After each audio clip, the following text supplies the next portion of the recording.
मित्रों, कहते हैं कि झूठ के पांव नहीं होते और झूठा इंसान अपने एक झूठ को छुपाने के लिए 100 झूठ और बोल देता है। बार बार झूठ बोलता रहता है, बार बार स्टेटमेंट तब्दील करता रहता है, बार बार कवर अप करता रहता है।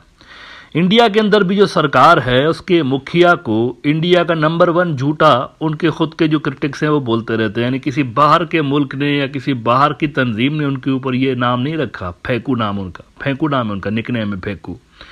ये नाम खुद उनके अपोनेंट्स ने, उनके अपने मुल्क के लोगों ने रखा हुआ है। बल्कि गूगल से भी अगर आप पूछें कि फेंकू कौन है तो वो बोलता है नरेंद्र मोदी।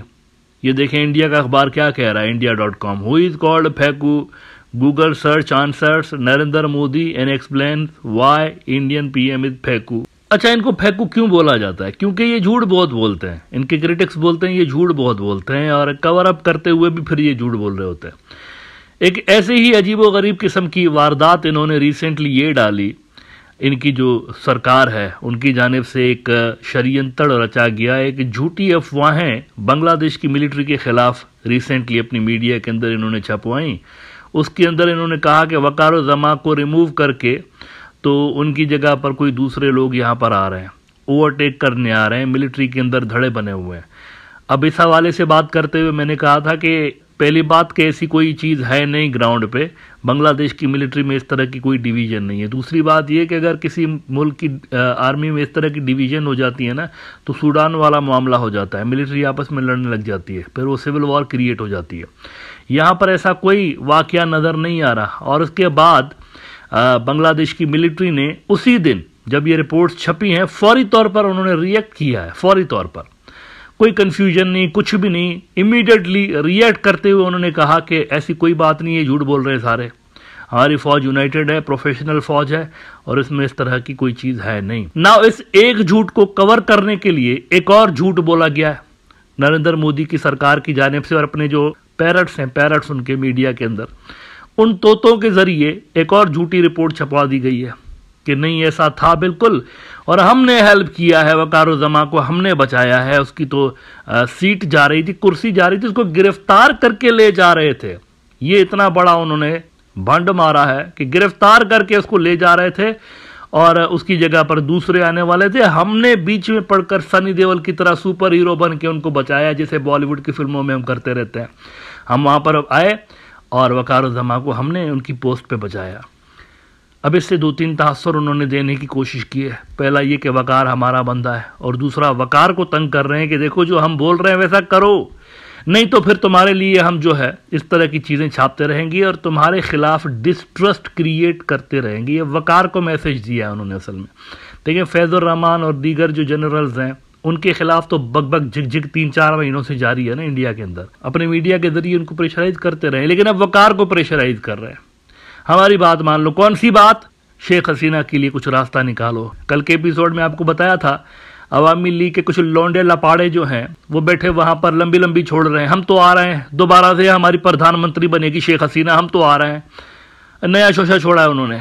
अब इस शोशे के पीछे असल में ये तमाम हरकतें हैं जो कि बैकग्राउंड में ये कर रहे हैं, वकार को प्रेशराइज कर रहे हैं कि हमारी जो मित्र है हसीना उसके लिए कुछ जगह निकालो वरना फिर तुम्हारे खिलाफ ये सब करवा देंगे। अब ये बोंगियों से भरपूर रिपोर्ट्स कहां पर छपी हैं? स्वराज्य इंडिया का न्यूज आउटलेट स्वराज्य, उन्होंने जनाब ऐसे ऐसे आला लेवल की बोंगियां मारी हैं, आला लेवल के झूठ लिखे हैं कि आपको पढ़कर समझ में नहीं आएगा कि इस पे बंदा हंसे या रोए या क्या करे इस किस्म की बेवकूफाना बातों के ऊपर।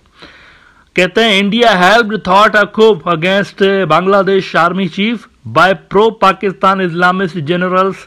फुल स्टोरी है यार, फुल स्टोरी में नावल लिखा है, आला लेवल का नावल, जैसे जासूसी नावल नहीं होता, spy agencies, 2 scorpions in a bottle. तो इस तरह से 2 स्पाई एजेंसीज के दरमियान एक लड़ाई छिड़ी हुई थी। इंडिया की स्पाई एजेंसी बनी हुई थी मसीहा वकार के लिए, ISI बनी हुई थी दुश्मन, और इस सबके चलते इंडिया जीत गया।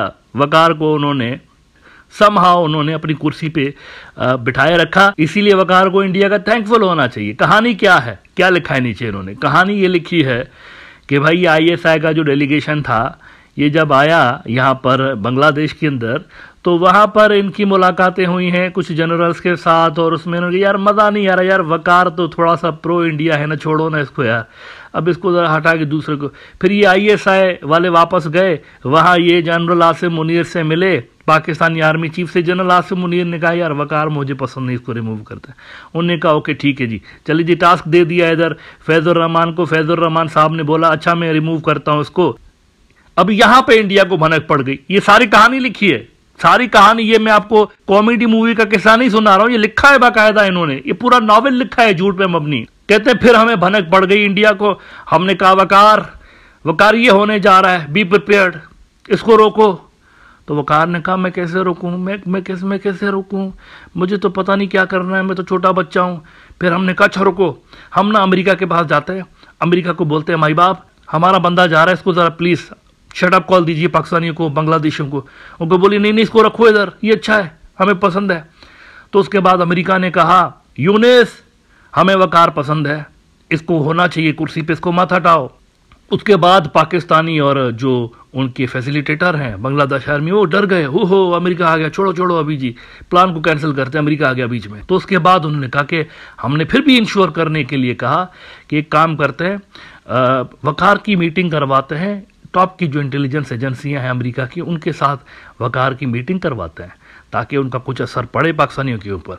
लेकिन वकार ने कहा यार ये मेरे मुल्क का जो टेलीकम्युनिकेशन ऑपरेटर है वो मिला हुआ उनके साथ, इस्लामिस्टों के साथ मिला हुआ, यूनिस वालों के साथ, फैजुर रहमान का बंदा है, उसका लंगोटिया यार है, मैं कैसे बात करूं, मेरी तो कॉल इंटरसेप्ट हो जाएगी। तो यहां पर एक मरतबा फिर से इंडिया हीरो बन गया। इंडिया ने कहा अच्छा वकार रुको, कोई बात नहीं, यहां पर भी हम तुम्हारी हेल्प करेंगे। इंडिया ने secure line of communication arrange करवाई और इनसे डिटेल में मुलाकात करवाई गई, और उसमें वकार ने खुल के बताया कि देखो मेरे लिए कितना मसला क्रिएट किया, मैं कैसे अपनी कुर्सी बचाऊं, क्या करूं। तो उस पर इंडिया के प्रेशर पर फिर अमेरिका ने कहा कि वकार डोंट वरी, हम है ना, हम तुम्हें बचाएंगे। तो इस तरह से उन्होंने कहा कि वकार को पहले हमने बचाया, उसके बाद दूसरी मरतबा भी बचाया हमने।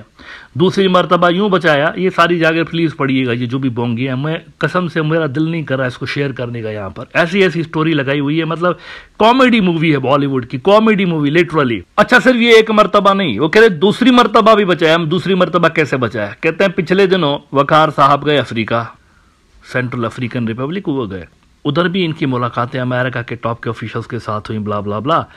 लेकिन हमें भनक पड़ गई, इंडिया को अगेन भनक पड़ गई, और हमें पता चला कि इनको गिरफ्तार करने का आदेश दे दिया गया है। नीचे जो इस्लामिस्ट हैं उन्होंने आदेश दे दिया वकार रिटर्न होगा जब अफ्रीका से एयरपोर्ट पे गिरफ्तार करके इनको हाउस अरेस्ट कर लेंगे। तो हमें भनक पड़ गई, हम तो रॉ हैं, हमें ये भनक ना पड़ सकी कि हसीना जा रही है। मतलब उसी दिन 8-9 बजे तक सुबह जब ये निकली है वहां से, पावर से धपड़दूस हुई है, इनको 8-9 बजे भी पता नहीं था, इनकी एजेंसी को, रॉ को नहीं पता था शेख हसीना निकलने वाली है वहां से, उनको नहीं पता था, 3 घंटे पहले भी नहीं पता था। वो समझ रहे थे सब अच्छा है, सब चंगा सी। लेकिन वकार के अरेस्ट की भनक पड़ गई इनको। जरा बोंगिया चेक करें इनकी। तो हमने कहा वकार बी केयरफुल, तुम्हें गिरफ्तार करेंगे वहां पे। तो वकार ने कहा ओहो अच्छा गिरफ्तार करेंगे। वकार ने फिर अपने जहाज के पायलट को कहा यार ड्राइवर गाड़ी तो घुमाओ, उधर चलो यार, दूसरे एयरपोर्ट पे लैंड करो, ये पहले वाले एयरपोर्ट पे ना वहां पर फौजी खड़े हुए मुझे गिरफ्तार करेंगे, दूसरे पे चलो, उधर मेरे लॉयलिस्ट हैं। तो वकार ने जहाज घुमाया, जहाज घुमा के वकार दूसरे एयरपोर्ट पे पहुंचा, वहां वकार के लॉयलिस्ट थे।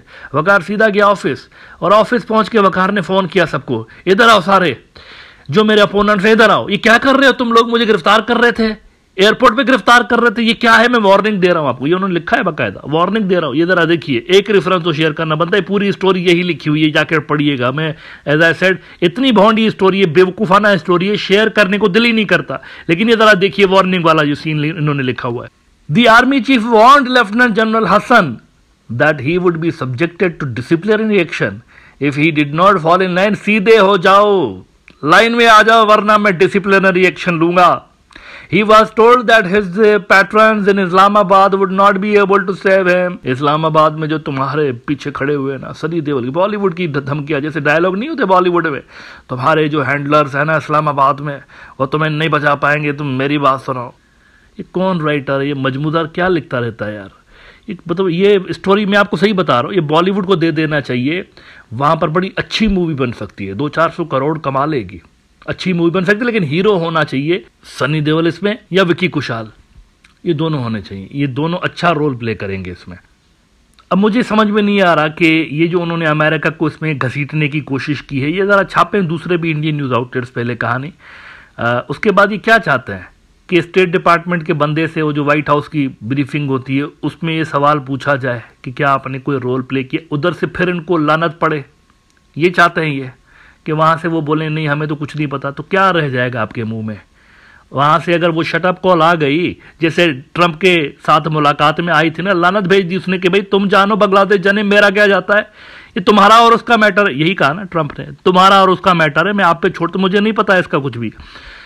तो आप क्या चाहते हैं, दोबारा से यही हो आपके साथ, अमेरिकन बोले हमें तो कुछ नहीं पता, तो क्या रह जाएगा फिर आपके मुंह में।